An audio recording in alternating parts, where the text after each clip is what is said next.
The U.S. is trying to strike a deal with Mexico that would change immigration policy.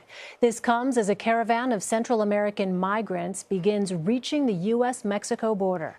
The plan would require asylum seekers to wait in Mexico while their claims move through U.S. courts.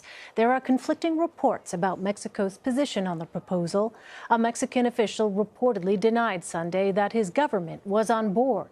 President Trump doubled down on his stance this weekend. He tweeted in part, "If for any reason it becomes necessary, we will close our southern border." The president also blamed Mexico for not stopping the caravan and Democrats for creating the issue altogether. Immigration was also a main focus on the Sunday morning shows. Here's some of what you may have missed. He controls the White House. His party controls the House and the Senate, and it is on them. What I think that they should do, George, is first of all, he should have been working with these Central American countries a long time ago to try to get to a point where we didn't see this extraordinary amount of people coming through. Secondly, comprehensive immigration reform. He has gut punched us on that a number of times. We have the will to put the money at the border for better security and combine it with some sensible reforms. We would prefer that we keep it open, so let's work really hard to make sure we're addressing the asylum seekers before they actually come over the border. I think that's the intent of the president, is to divert any issues before they actually happen. So, of course, we don't want to see the border closed, but you know what? Safety of our nation comes first. That's not the law. They should be allowed to come in, seek asylum. That's the law. And we don't... Would you support changing the law? No. I think that we have a system that has worked for a long time. This president has come in, wants to change it. That's up to him. But now the Congress has got to stand up, and hopefully they will. If indeed there was an invasion, which there isn't, clearly we can defend ourselves. I mean, that's one of the reasons you have a military. But using troops in a border situation with asylum seekers is I think, not appropriate. If they're being used in support, President Obama sent people down to support the border Customs and Border Patrol, but all the indications are this was an overreaction. The president said in a quote I think you had in your lead-in, there are 500 bad criminals. I've never seen any evidence of that. I haven't heard any evidence of that. I think if that's the case, clearly it's something we need to take account of. Susan Page joins me now. She's the Washington bureau chief for USA Today. Susan, welcome. Where do negotiations stand for this asylum proposal? Do we know? We don't know for sure. We know that the Washington Post is reporting that a deal has been done. The New York Times is saying Mexico has not yet agreed to it. You saw, as with the tweet you just showed, that President Trump is pretty much insisting that this follow through. I think we're going to have to wait and see if, in fact, the Mexicans agree to this. And, of course, even if the Mexicans agree, this will face immediate legal challenges. This is a huge change in the way the United States treats asylum seekers. Well, we just saw Senator Angus King on Face the Nation Sunday. He's on the Intelligence Committee and was briefed by the CIA on the murder of Jamal Khashoggi. Let's listen to some of that.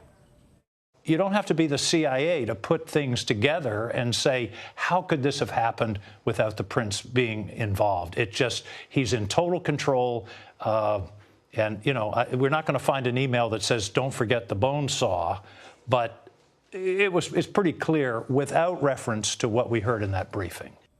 So the president has said he is unsure about Mohammed bin Salman's involvement, but is there momentum in Congress to hold the Crown Prince responsible? There is some momentum among Republicans in the Senate, which is a crucial place. We saw Senator Lindsey Graham, who is often an ally of the president, suggesting that the Senate might force the issue of imposing more sanctions because of the Crown Prince's alleged involvement in this horrible assassination.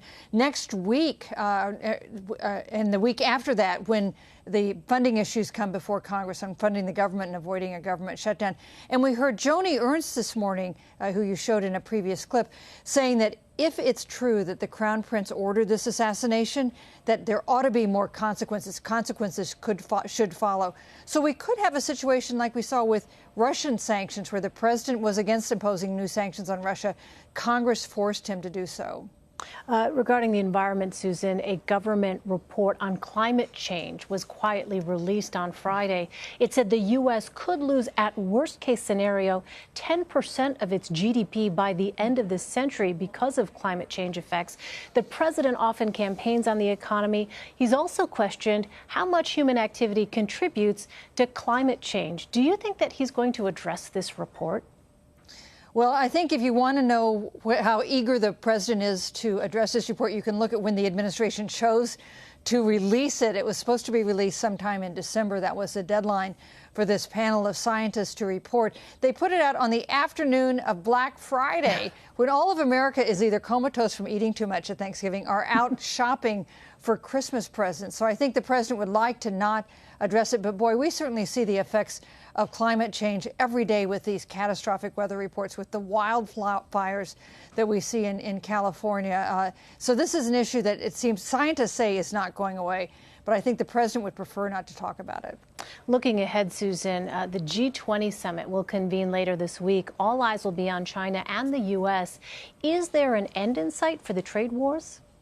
Well, a lot of foreign leaders hope so, that there's a meeting scheduled, a private meeting between the president and President Xi of China. And there's some hope that the two leaders can try to avert, kind of to get away from the current course that seems headed toward a more serious trade war with China. But I think that there are some analysts that are skeptical about whether that's going to come about at this critical meeting next week. Well, a sideline meeting is planned between President Trump and Russian President Vladimir Putin. Now, they have not met since the Helsinki summit in July, and President Trump faced criticism then for cozying up to Russia. Is there any reason, Susan, to expect a different tone this time around? Well, I think the president was taken aback after the Helsinki meeting and all the criticism he got across party lines for seeming to not stand up to President Putin. And of course, this meeting comes just as we're getting what we think to near the end of the report from Robert Mueller, who's been looking into Russian meddling in our election in 2016. So people will be watching to see if there's a different tone. But the fact is the president has continued to take a relatively conciliatory tone toward Moscow in general and toward President Putin in particular. Well, speaking of Robert Mueller, an associate of Roger Stone is in plea talks with the special counsel. What do we know about Jerome Corsi? Well, we know he's an ally of Roger Stone, who is close to Donald Trump and has worked with Donald Trump for many years. And the question that we're looking for is Jerry Corsi the missing link between Roger Stone and WikiLeaks? Can he illuminate what kind of connection there might have been and whether there was some cooperation between Roger Stone and WikiLeaks acting on behalf of the Russians? Roger Stone says that's not the case. He says he shouldn't be in legal trouble if the facts matter.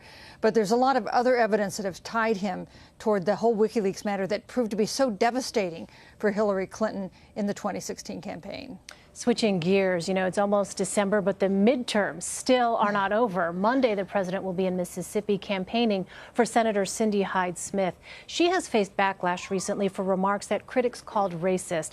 Republicans already won the Senate. Why do you think the president is expending his political capital on this race?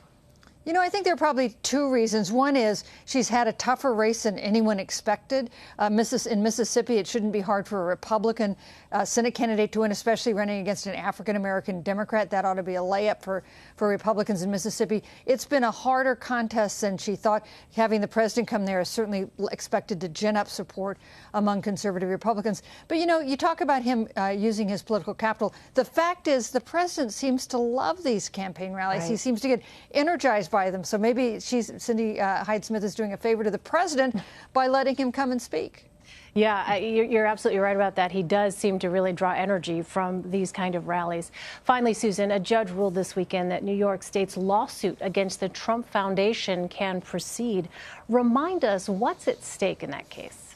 The issue is whether a sitting president can be subject to a civil suit for action that took place before he was president. That would be the case here. And the judge in New York ruled that, yes, he could, and cited as an example the way the lawsuit against President Clinton by Paula Jones was allowed to go forward 20 years ago. So this case goes forward. The judge didn't decide against the Trump Foundation, but ruled instead that this case can go forward. So we're going to hear more about this. And if the president lost with this, the Trump Foundation could be due to pay millions of dollars in penalties for the way that charitable contributions were handled. Right, a potpourri of political topics on this Sunday. Susan Page, thanks for helping us sort through it all.